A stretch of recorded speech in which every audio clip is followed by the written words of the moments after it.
Sean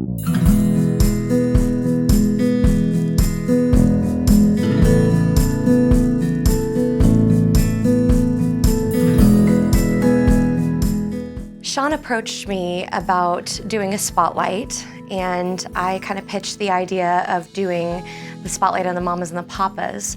I brought up the idea because ever since I was a little girl, I have just had this strange soul connection with this band and their story and their music. I remember at a very young age, I was probably like 5 or 6, sitting in the car with my mom, California Dreamin' came on the radio, and I said, "Mom, who is that girl singing?" She said, "Well, that's a boy singing." And I said, "No, in the background, the girl singing in the background." And she said, "Oh, that's Mama Cass." And then I said, "I want to hear more of that." And so then we put on the record, and I got to hear all the other songs that they did, and I just fell in love.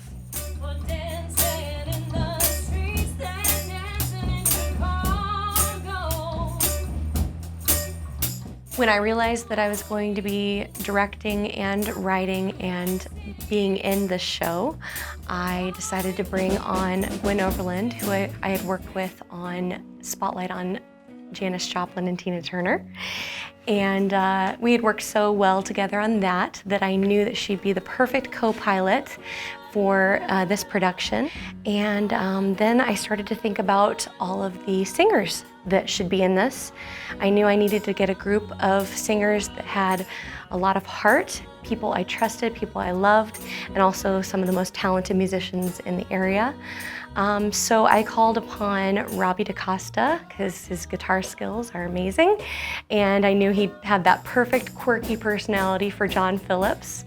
I also asked Mia Gaskin, who is one of my best friends, but also a performer in the Valley that I absolutely respect and am inspired by.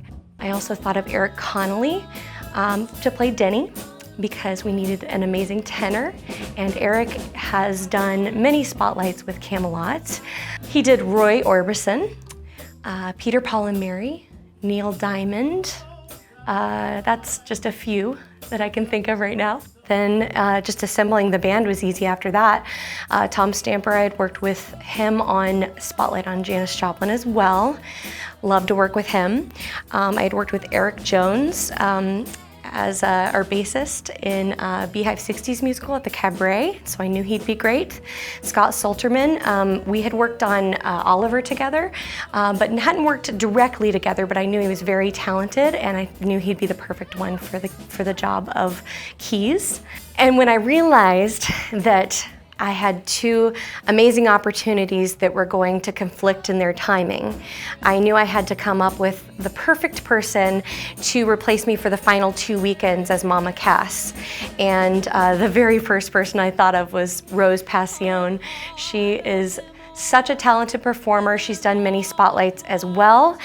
We shared the Liza Minnelli spotlight. I did one week and she did another.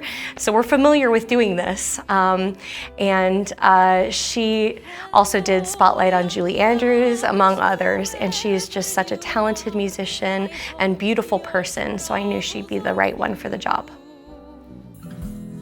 I hope that anybody who comes to see the show leaves with a better understanding of this group and their story and the truth of what really happened, and kind of debunks a lot of the rumors.